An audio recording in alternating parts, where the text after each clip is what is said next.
تمعينا. دابا حنا سمعنا على ان الصاعقه ولا العاقصه الجزائريه كانت حمات المصريين والمصريات. هذه معلومه مهمه هذه. ليش اللي هو المصريات كانوا مستنيين حد يحميهم؟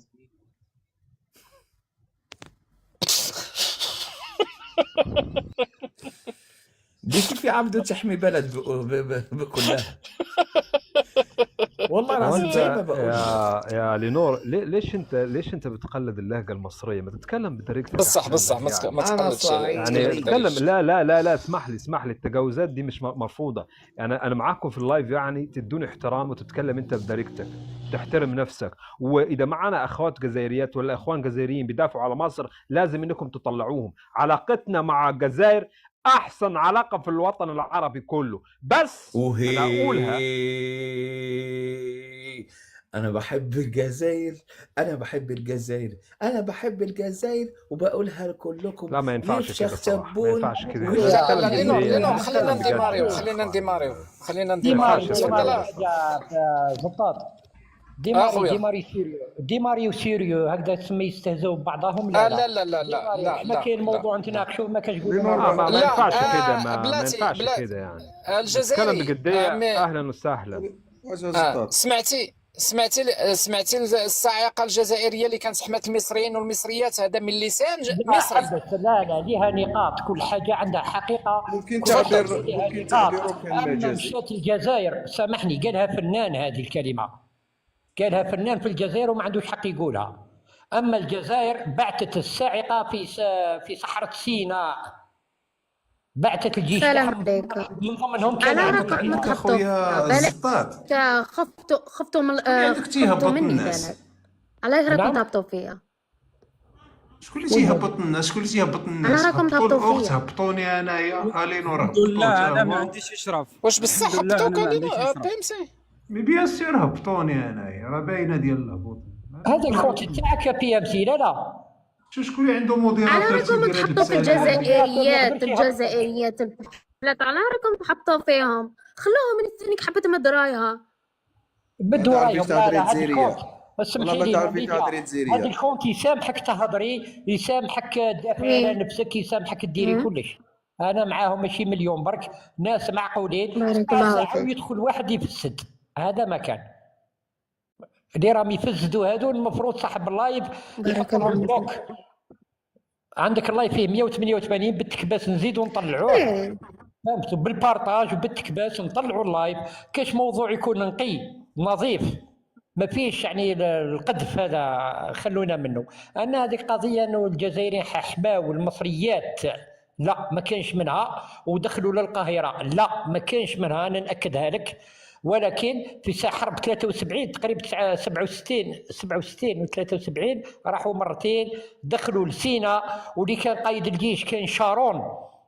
على شارون يدير حساب الجزائر، طيحوه الجزائريه في فخ. وهذا ماشي اقوالي انا، سعد الدين الشاذلي، الجنرال سعد الدين الشاذلي مصري معروف، ومصري يقدر ياكد لك الكلام تاعي. الكلام انا حق الرد لو سمحتم فضلكم، لانه الكلام ده مرفوض جمله وتفصيلا، وما فيش اي اثباتات حقيقيه او واقعيه او مسجله تاكد الكلام ده. وانا بقول لك وباكد لك مع الاخ المحترم الجزائري انه الجيش الجزائري وصل متاخر بعد نهايه الحرب، سواء في 68 او 67 او في 73. فبالتالي احنا بناكد الكلام ده، انه الجيش الجزائري ما كانش له اي دور نهائيا في الحرب المصريه الاسرائيليه. لا اخي العزيز، الجنرالات عقداء مصريين اعترفوا. ارجع اليوتيوب وانت تشوف. ما انت تكلمت، ما تخليني اتكلم. يعني ما ينفعش كده، غلطات هتغلط الناس. ما ينفعش كده يعني. وانت بتقول قرآن كريم وانت بتقرا عنا سورة الفاتحة، ما انت بتقول اي كلام. ما نقولش خليني ارد عليك، ما ينفعش كلامي يعني. ما كملش اقوالي. اتفضل كمل كلامك واعطيني مساحتي عشان اعقب عليك، لانه ما ينفعش انا اسمع الكلام ده وما اردش عليه. جاي ترد لك الحق. اسمع، ما نكونوش احنا اصح من سعد الدين الجنرال سعد الدين الشاذلي المصري، وفي عقداء مصريين وفيه رجال كانوا في الميدان. انه كان الجيش الجزائري موجود في سيناء، وكان قائد. وشكون هذا فوق؟ وشكون كان قائد الجيش انذاك؟ شارون. وما تكذبش انه هواري بومدين مشي لروسيا اشترى السلاح على شاك على بياض اعطاه الاتحاد السوفيتي. هذا ذاك ما كانش روسيا، كانت الاتحاد السوفيتي تقريبا، اعطاه لهم وما خرجش من الاتحاد السوفيتي حتى خرج السلاح والحق عند المصريين. هذه ما تقدرش تنكرها اخي العزيز، ولا كان تنكرها ادخل يوتيوب، عاود ارجع للتاريخ، ارجع لليوتيوب وانت تسمع. ولا اله الا الله محمد رسول الله، هاو الشيء اللي نعرف نقوله. وتفضل. يعني انت كده كملت. حتى واحد ما يقاطعه. تفضل الراي، تفضل المصري، حتى واحد ما يقاطعه. تفضل المصري. انت كملت الحدوته بتاعتك. يعني المصري راه نزل، المصري راه نزل، مع شكون اللي نزل المصري؟ هو انتم بتسمعوني يا اخوان ولا ما بتسمعونيش؟ موجود معاكم. انا نزلت فين يعني؟ ايه ده مغربي ايه يعني؟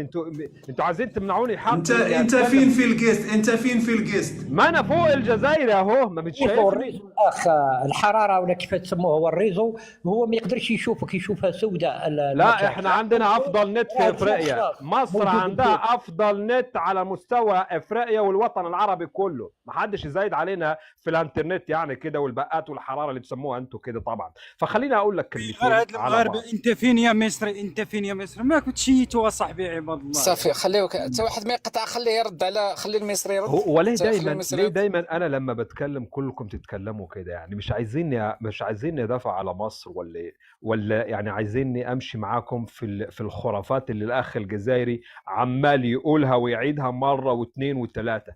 ما ينفعش يا حبيبي. انا بقول لك انه الجنرال الشادلي قال انه الجيش الجزائري وصل متاخر. بالعكس، انه مصر طلبت معدات واليات وطائرات وطيارين من الجزائر، ورفضت الجزائر انها تودينا، بل لانه الجزائر كان متحكم فيها من طرف فرنسا، وفرنسا مش عايزه يعني الجيش المصري يكون عنده كميه من المعدات والاليات والجنود اللي ممكن تديهم من الجزائر. فالاخ جلال اذا معانا ده عندك يعني لابتوب او حاسوب، ابحث لنا على تصريح الشادلي لما قال، وايضا تصريح جمال عبد الناصر الرئيس المصري الاسبق لما قال انه الجزائر رفضت انها تدينا اي معونات او اليات او معدات عسكريه سواء من النوع الثقيل او من السلاح الخفيف. وده يعني مسجل وبتصريحات، وخرجت تسريبات نشرتها قناة العربية، بإمكانكم أنكم تدخلوا عليها. بس أنا حابة أقول مسألة، إنه اللي حمى الجزائريات واللي دافع عن الجزائريات واللي حمى أرض الجزائر هو الجيش المصري، باعتراف الرئيس الجزائري عبد المجيد تبون في خطابه الأخير. هو الرئيس الجزائري ما قالش إنه اللي وقف معاكم في 63 هو الجيش المصري؟ في جزائري واحد ينكر المسألة دي؟ إن لولا تدخل الجيش المصري ومساندته للميليشيات العسكرية الجزائرية، لأنه في الوقت ده ما كانش عندكم جيش، انتوا كنتوا يعني شوية عصابات. لما جينا احنا علمناكم ودربناكم ويعني وقفنا معاكم. الشعب مجاهد عصابة بمنطق عسكري وبلغه اكاديميه، هذه عصابات يعني مش جيش نظامي. مش جيش عاود كلمه عصابات.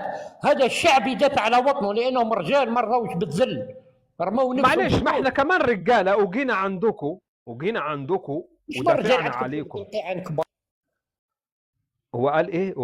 هو بيسب عليا باللهجه الفرنسيه الجزائريه ولا ايه؟ الفرنسيه هذه يتكلموا عرب معك كما بيتكلموا معك المغاربه، كيف نفس اللهجه.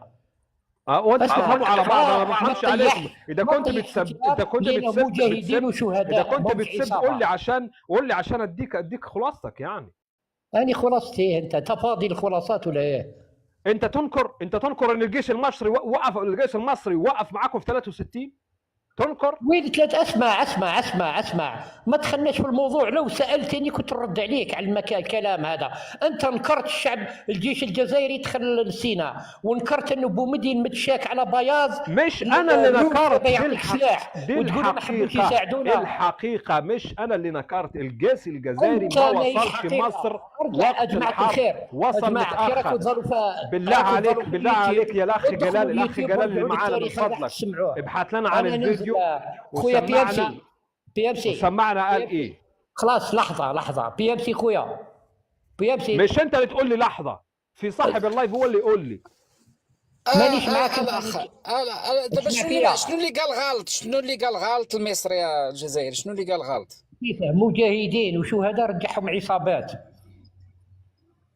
لا مرفوض. التاريخ باين من هاد عصابات؟ انت ادري هذا حاجه باينه، راه باين التاريخ رجعهم عصابات ونكر. راك داير ميوت بي ام سي، راك داير ميوت بي ام سي. لا كنت داير باه ننزل موش ميوت. فهمني مليح. لا بي ام سي خويا بي ام سي نقول لك تبارك الله فيك على الاستقبال، نشكروك. طلعت مره ثانيه وصافي بليزير راك معايا خويا. ولكن شنو اللي اهرب لما يكونوا ناس الجزائري يهرب من المصري، ده طبيعي جدا. يعني ده الطبيعي جدا ان الجزائري يهرب من المصري. ما انا قلت لك باللغه العسكريه ان انت ما كانش عندك جيش نظامي، انت كان عندك شويه ميليشيات. خليك راجل. اعطيني 30 ثانيه. شوفوا يا جماعه الخير، حطوا الجزائري، حطوا الجزائري سمين. حطوا الجزائري، حطوا سلام، حطوا الجزائري. ايه ده حط الميوت. اسمع المصري. حطوا واحد من المغرب العربي، باسكو خبطنا كاع مقبل كيف واحد من المغرب العربي سمين تخين، وحطوا مصري خسيس ضعيف، حطوهم فوق الميزان. المصري اوزن اكثر منهم، قالوا لهم ميزان بايظ، يعني الميزان خاسر. قالوا المصري مش لي وحده، قالوا من اللي معاه، قالوا لسانه. والسلام عليكم. كي تعود فيها مجموعه تحب تناقش. لا انا ما فهمتش. كيقولوا لك في التعليقات ما فهموهاش. انا ما فهمتش الكلام الفرنسي. انا ما فهمتش الكلام الفرنسي الجزائري اللي بيتكلم به الاخ الجزائري. انا اقول لك ان مصر الدنيا غصبا عنك وعن اللي جابك، وانت يعني تاريخك كله سطرين، يعني 1962 لغايه 2026 ده تاريخك. انت تتكلم على دوله مصر الدنيا، 7000 سنه حضاره. الدنيا كيف فهمنا مصر هذه عندها كرش الدنيا. لولا مصر كنت انت الان مغربي. لولا مصر كنت الان راح تكون مغربي. شوف مصر ورئيسك اللي اكد الكلام ده. السعوديين عندهم دعم للجزائر اكثر من المصريين، وما تكلموش كيما انتم ما كانش مصري حارب في الجزائر، ولا كانت عندكم هذيك تاع راديو العرب. يعني انت تكذب الرئيس الجزائري عبد المجيد تبون. انت بتكذب الكلام اللي قاله الرئيس الجزائري. خلينا دقيقه ما تجاوبني على السؤال، ما تهربش. الرئيس الجزائري قال لولا مساعده الجيش المصري يعني كانوا المغاربه يعني احتلوكوا زمان لو ما لا مش يحتلونا، مش بالمفهوم هذاك. لا شوف دقيقه برك نفهمك. المغرب دخلت تحالف مع فرنسا ودعم امريكي، دخلت للجزائر. الجزائر عاونتها مصر عادي، هذه عادي تصرى في اي. يعني بدل ما تشكرونا تسبوا علينا، بدل ما تشكر الجيش المصري اللي حمى الجزائريين وحمى الجزائريين، جاي تسبني. لا ما حميناكمش دقيقه. انا اللي حميتك يا ابني. وانت ايه؟ وانت شارب حاجه ولا ايه؟ ده انت تتكلم مع مصر، تتكلم مع الجيش المصري، ده انت تتكلم مع الصاعقه المصريه. ايه ما تحترم نفسك شويه. دقيقه انت اول مطبق العرب انتم واش تحل في فمك. دقيقه، مليون اسرائيلي ما قدرتوا لهمش وتحاموا معاكم كاع العرب، سوريا العراق الاخر. لا المصري لا ما تكبرش روحك بزاف. انتظر كي اسرائيل ماكش قادر لها، تعدات عليك في سيناء وسكت عادي. يا حبيبي الكلام ده مش ليا انا.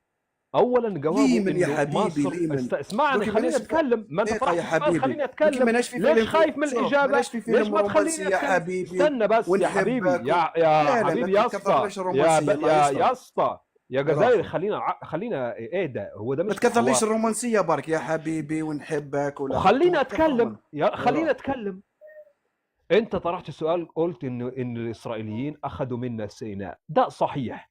سيناء دلوقتي مصريه ولا اسرائيليه؟ بالدعم العربي بالسعودي. ما تقوليش بالدعم، المهم اللي رجعتها. المهم خليني لسه ما انتهتش من الجواب. لا دقيقه انت جزائري ضعيف، انت ما تقدرش تسمع الجواب. دعمتك العراق، دعمتك سوريا، لبنان. اهم شيء ان سيناء اصبحت مصريه.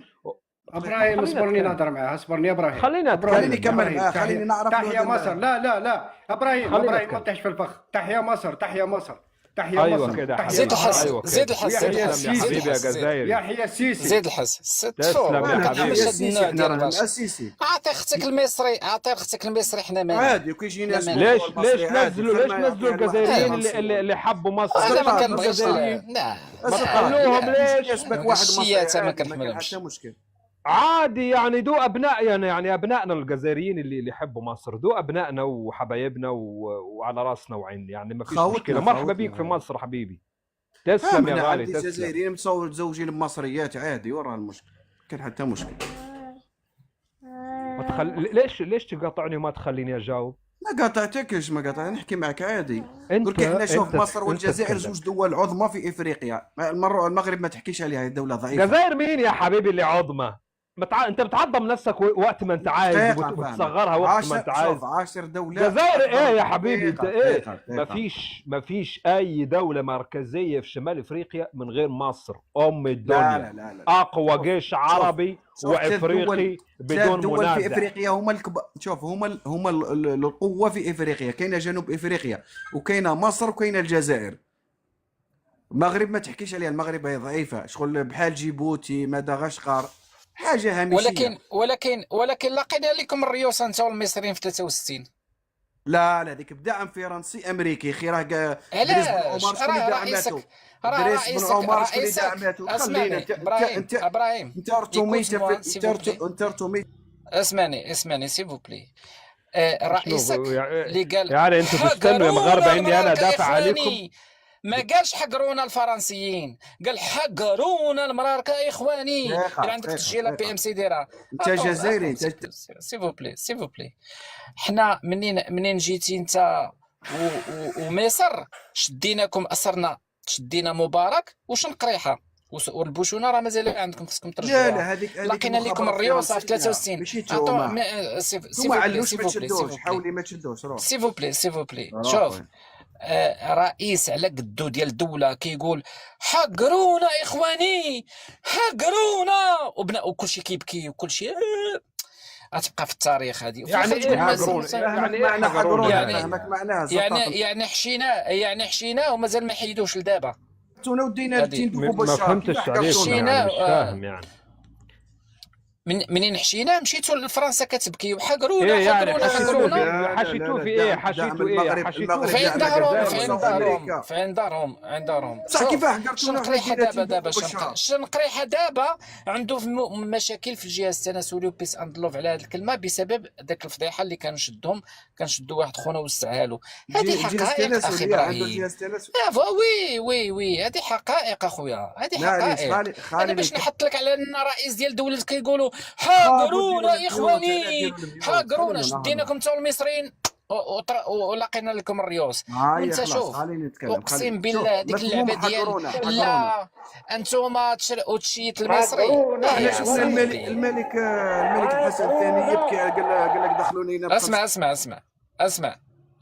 عاود هاد اللقطه العربي، عاود هاد اللقطه العربيه، عاود هاد اللقطه. اسمع كتمزقني انا، راه دايره صونيت في التليفون ابراهيم، دايره صونيت في التليفون. عاود هاد اللقطه غاني، عاود هاد اللقطه.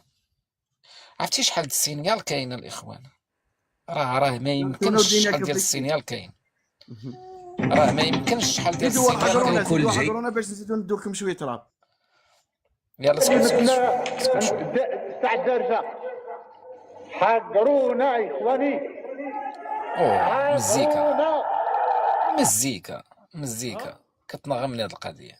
صح معليش كتنغمني انت اللي كتفتخر. يتكلم، خليه يتكلم. تمزك توجع.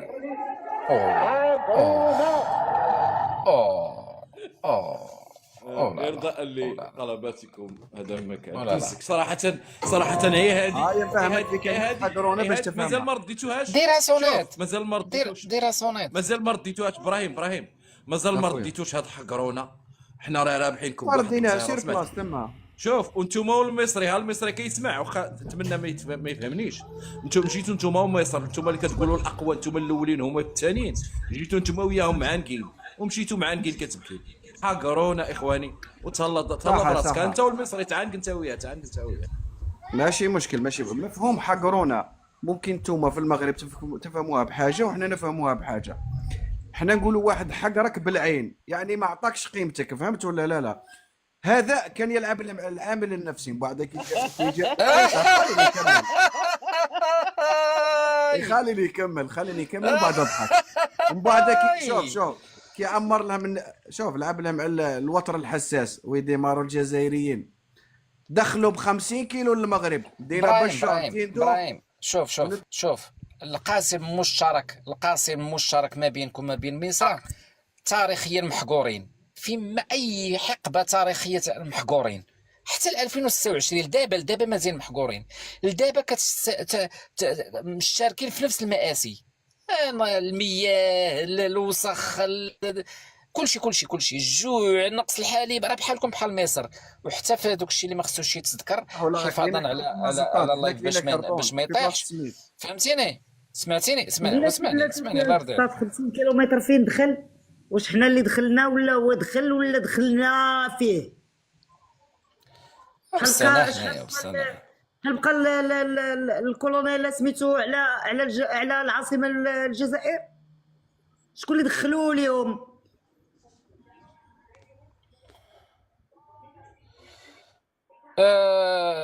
نشوفوا هذا مكان. شوفوا دريس بن عمر المهم كملوا الكوت. شكرا. دريس بن عمر نهار تكلم عليه قال لك بدا من فرنسا كنا راح نتفاوضوا على الصحراء الشرقيه، قال لك بغلطه من دعم فرنسي. انا مش فاهم عليكم يعني انتوا لو سمحتوا يعني كده مش فاهم. انا كلامكم مش فاهم، وانا تلت ربع كلامكم ما بيفهموش يعني، وسامحوني على الكلام ده. احسن حاجه والله.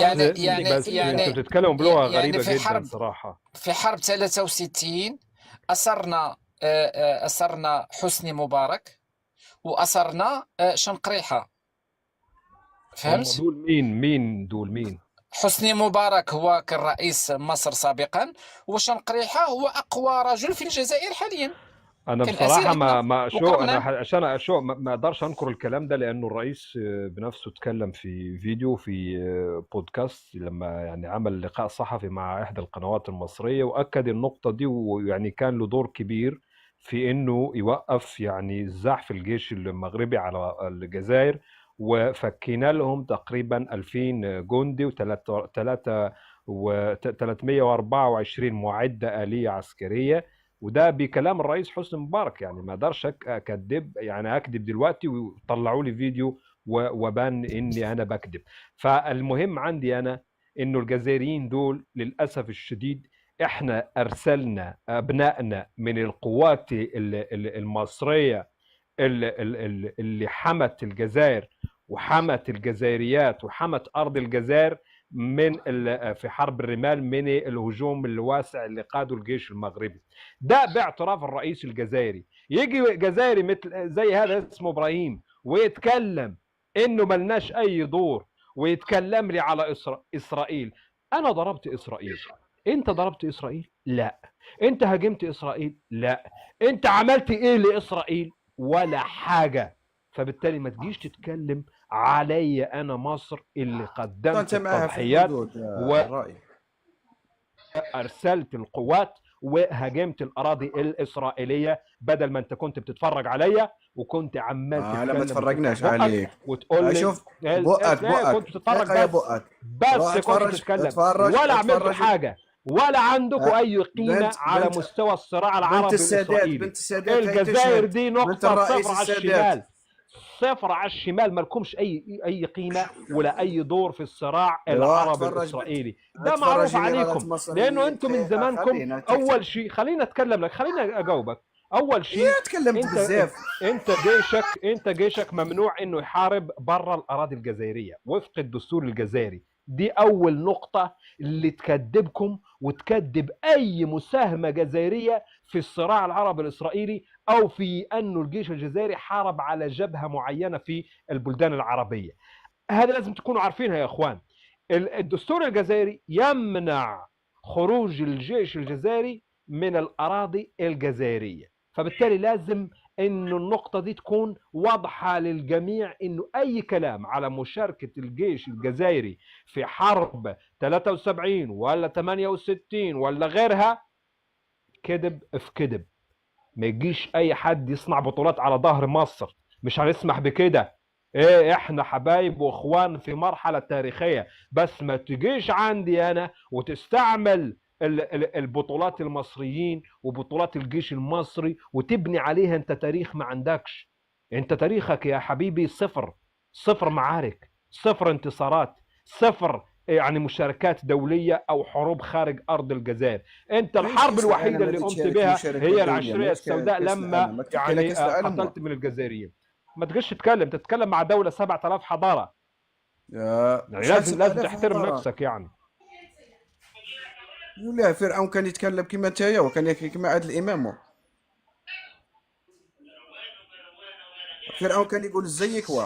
لا ابراهيم شيت له علاش ما طلعش من فخ ابراهيم؟ لا شيت له لا نحكي هذه. الجزائري عمره لا يشيت الواحد. الجزائري واقعي يتكلم بالواقعيه. ابراهيم قلتي ديك حقرونا ما كتعنيش داكشي اللي كتعني عندنا.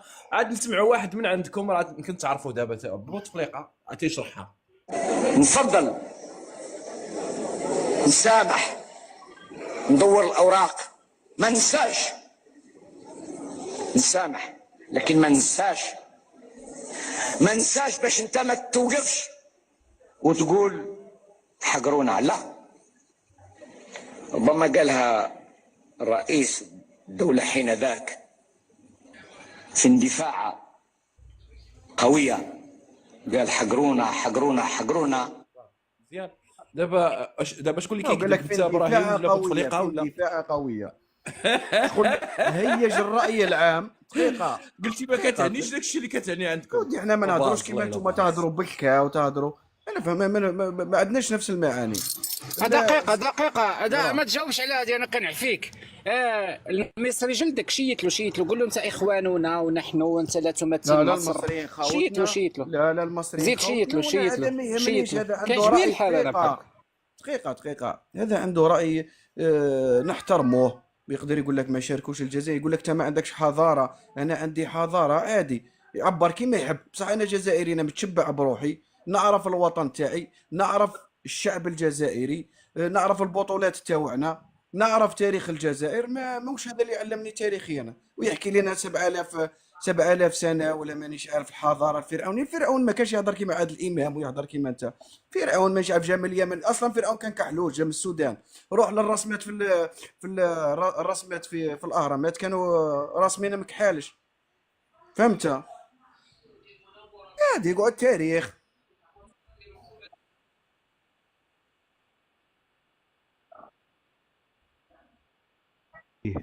وبربروسا اللي تفتخروا به على اساس كانوا يتكلموا جزائري زيك، ولا يعني لما تقول انه تاريخ الجزائر ما انتم زورتوا التاريخ تقول انه نوميديا انهم جزائريين ايه يا حبيبي؟ اين المشكله؟ النوميديا كي تكون ماهيش جزائري كانوا يتكلموا زيك. ما تجاوبني بقى. كانوا يتكلموا زيك النوميديين؟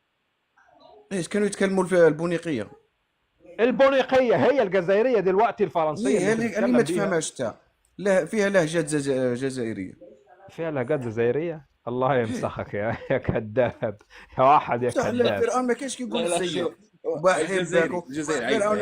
فرعون يعني يقول لك يقعد يهضر كيما انت ما يخلعنيش. انا ما خافش منه. بحبك. فهمت؟ لا فرعون ماشي مصري. مش فاهم عليك. انا مش عارف يا اخوان. انا مش عارف. انا بفهم على الاخوات الجزائريات وما بفهمش على الجزائريين. ليه؟ لانك انت انثوي. انت ما تفهمش لغه الرجال. فهمت؟ فيك الانوثه دي شويه. مش لغه يا حبيبي، ده انت بتتكلم فرنسي. لا لا كي تقعد تهضر مع الراجل ما تقدرش تفهم واحده ايه انثى. ده مش كلام. شفت كيف على انا الاقل الاخوات الجزائريات يعني بيتكلموا بتفهمهم وبنتواصل معاهم يعني. ايه اللي عندك لغه الاناث تعرف انت تقعد مع انثى تقدر تفهمها. فهمت؟ انثى لانك عندك طبائع انثويه بصح الرجال يفهموا بعضهم بالاشاره. طبيعتي انا ولا طبيعتك انت؟ انت انثوي؟ انت قلت لي نفهم. انا ما قلتلكش نفهم الانثى، ما قلتلكش نفهم النساء. انا نشتي نعاطي مع الرجال، نحكي مع الرجال، ما نجمعش. ما احنا كلنا رجاله يا حبيبي، ما احنا كلنا رجاله. ايه اي بصح انت تتجمع مع النساء بزاف، تقول حبيبي أنا إيه؟ دقيقه تقول حبيبي ونحبك. شغل راك داير فيلم رومانسي يا حبيبي. دي لغتنا يا حبيبي، دي لغتنا يا اسطى. احنا بنتكلم كده، احنا كلامنا رومانسي. هم الجزائريات يحبونا ليه؟ هم الجزائريات يحبوا المصريين ليه؟ لانه لغتنا رومانسيه مش زيكم انتم كده يعني. انتم بصراحه واسمح لي يعني انتم راه قريب ينتصب تاعي. لا الراي لا انا احكي معايا راجل. ينتصب ايه؟ ليش حبيبي؟ مش فاهم عليك يعني ينتصب ايه؟ ايوا ابراهيم احترم نفسك ابراهيم، ماش تسال. هو بيسب عليا الاخوه المغاربه. هو بيسب عليا. سب عليك احترم نفسك شويه. بيسب عليا ليه؟ لا قلت لك راح ينتصب كي كثرت لي من حبيبي ونحبك. لا انا ما نحبش هذول. وانت خايف اني انا اعمل لك حاجه؟ لا ما تعملش حاجه. انت تحب البنات. انت قلت لي نحب نتكلم مع البنات. لا مش مساله بحب البنات. انت فهمتني غلط يا رجال ولا ابراهيم؟ انت تحب الرجال؟ لا هو ماشي هكذاك، مش المفهوم تاعك يا غاني. هو قال لك انا نفهم البنات لانه هو عنده لغه النساء فيها الهرمونات الانثويه بزاف. انا ما نفهمش. اذا انت كتفهم وايله ما يمكنش كونسونسيس. اذا انت كتفهم الرجال، انت عندك علاقه مع الرجال، راه طبيعي يكون لا في الحوار. حنا كي نقعدوا في مجمع نقعدوا في صاله. لا اله الا الله. هو عنده مشكله ايه يعني؟ خلينا نتكلم بس. ما نقعدوش معنا نساء. خلونا نتكلم يا حبيبي، احنا كلنا رجاله. واش تتكلم يا ودي؟ ما تكثرليش حبيبي الله يسترك. أنا توسوست يعني اقول لك ايه يعني؟ اقول لك ايه يا ابني؟ اقول لك يا ابني. طيب لا ابراهيم سمعوا ما تقلقش. انت ذاك النهار قلتي لي انا ما نتعصبش. ذاك النهار قلتي لي انا ما كنتعصبش. اش تعصبتي؟ خليه يتكلم بالرجوله. قال خويا وخليه يتكلم. معلش يا عسل. انت انا اقول لك عسل لانه يا ودي ما تكثرليش من العسل ومن الرمان. ويا تكلم راجل خويا يا حبيبي. ما يتكلم معاك انا راجل. يا ودي ما تقوليش حبيبي يعني؟ يا اخي ما تقوليش حبيبي. يا حبيبي دي لغتنا، دي كلامنا. حبيبي حبيبتي حبيبتي خليه يتكلم. عنده مشكله الانسان. ما قدرتش حتى كلمه تبدلها. خلينا نتكلم شويه من فضلك. خلينا نتكلم شويه. المشكله انه الاخ ده عنده مشكله من اللهجه المصريه. احنا كلامنا يعني رومانسي يعني حلو. لهذا يعني انا قلت لك، ويعني ما تزعلش مني، قلت لك انه الاخوات الجزائريات المحترمات، واسمع كلامي انا بقول محترمات يعني بفهم عليهم وبيفهموا علينا احنا المصريين. بس احنا بنلقى صعوبة كبيرة جدا في التواصل مع الجزائريين. ليش؟ ما ادري. لانهم كده بتحسهم يتكلموا يعني كلام مش مفهوم، يعني فرنسي على عربي على امازيغي على كلام مش واضح يعني كده. فالاخوات الجزائريات يعني ما شاء الله عندهم صوت يعني كده وكلامهم واضح ونقدر نتواصل معاهم ويحببونا في الجزائر. بس انت كرهتني في الجزائر اقول لك يا ابراهيم. كرهتني انت في الجزائر. ليش كرهتك في الجزائر؟ ليش؟ لان عندك عقده من اللغه المصريه، وعندك عقده من تاريخ مصر بزاف، وعندك عقده من تاريخ مصر انت. لا ما عندي حتى عقده والله. ما انا عايش المستقبل وعايش الحاضر.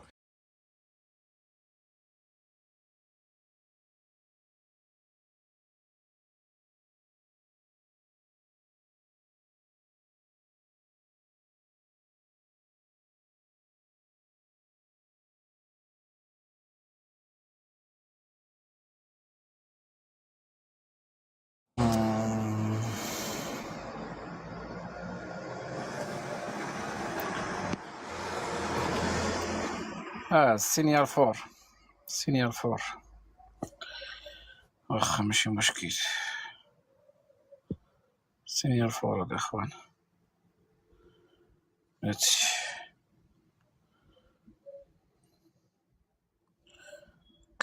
البوغاز منين نتوما منين نتوما عندكم حساس لهاد الدرجه؟ هاد الموضوع راه مزيان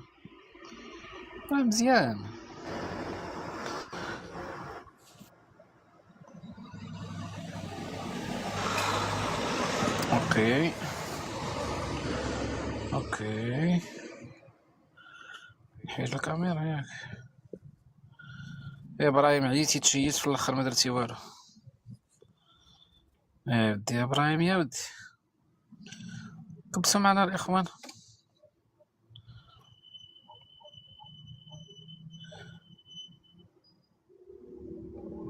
واش كيديروا الشتاء المصري كيجلد فيه هو كيشيت، سبحان الله.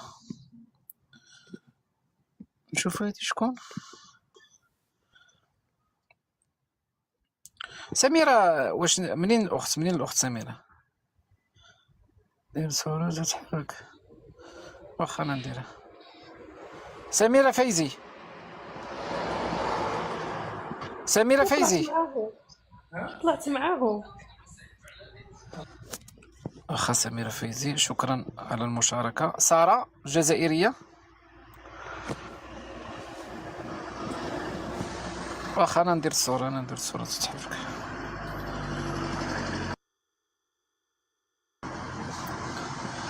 سارة الجزائرية،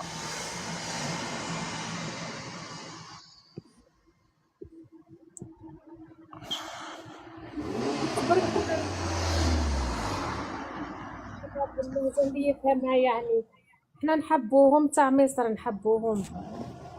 كيفاش تحبوهم؟ يعني ما فهمتش اللي تحبوهم. نتكلموا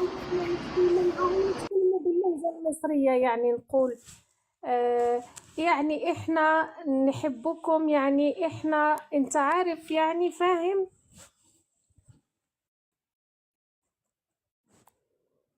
هو قال ما عندوش مشكل مع النساء، عنده مشكل مع الرجال برك.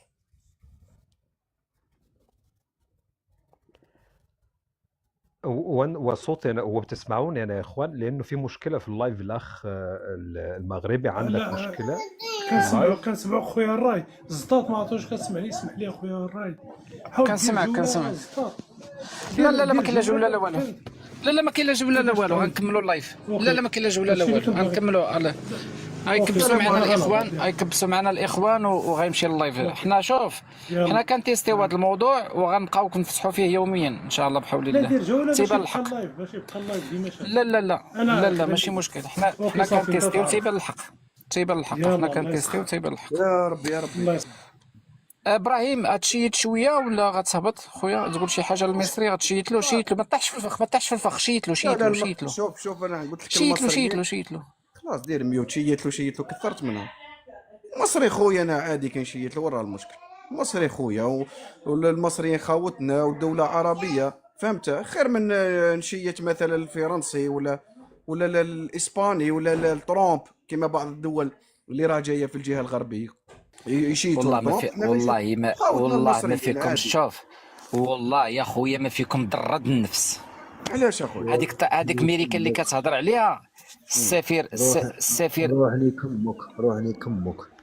ها هو سبك الجزائر ولد بلادك. ها لا تسب ولد بلادك، خليه يشيت المصري، خليه يشيت المصري. اش كتني كمك المروحي؟ لا تسب ولد بلادك. لا ما سبنيش ولد بلادي، ما سبنيش، سبك نتايا. شوف ابراهيم، انتوما شياتا برو ماكس، هاد ميريكا اللي كتهضر عليها السفير ديالكم قال لهم اجيو نعطيكم الجزائر كامله، ما كايناش حدود هي السماء، يعني خذوها خرا وتبن كما دار بربرو شحال هادي. شوف راه ما كتبينش زعما راك طحتي من عيني، طحتي من عيني يا خويا. اسمح لي ضيق انت، اسمح لي انت تفكيرك ضيق، مفهومك يكون هكذا. هو قال له مع امريكا، قال له تكون عندنا كيما نقولوا شراكات رابح، ماشي كيما نتوما، فهمت؟ نتوما ما يقدروش حتى يشاركوكم، ما عندكم والو نتوما. لا خويا كلمة الحق نقولها. شوف واخا على راسي، شوف نقول لك، قال له جميع إمكانيات الجزائر رهن إشارات. ما طال والو، هذه بلسانه برك تصريح. سياسه هذه يقولوا لها الاخت ساره، هذه يقولوها سياسه فقط. راهي تحت الاشاره تاعك. لا ماشي تحت الاشاره تاعك، مش بالمفهوم هذا. قالها له هكا خويا. لا واش انت هضرها بلونجلي؟ تفهمي لونجلي؟ بوقادوم راهو قالها يا هكا. يا الاخ ابراهيم، يا الاخ ابراهيم، ما تخلي الاخت الجزائريه تتكلم لاني بفهمها والاخوان بيفهموها. خلي الاخت الجزائريه لا دي كلامها مغربيه واضح. انت كلشي اللي يسب جزائري اللي يتكلم باحترام مغربي، راه مزيانه هذه، خليها تتكلم اسيدي. مغربيه خليها تتكلم. دير ميوت. تفضلي اختي الجزائريه، تفضلي. ما على باليش به، يقول واش يحب كلام الحق ما يحبوش. عرفتي شنو الاخت الجزائريه؟ المصري كيضرب في الجزائر، هو كيشيت الجزائر، كيشيت المصر. هذا ابراهيم.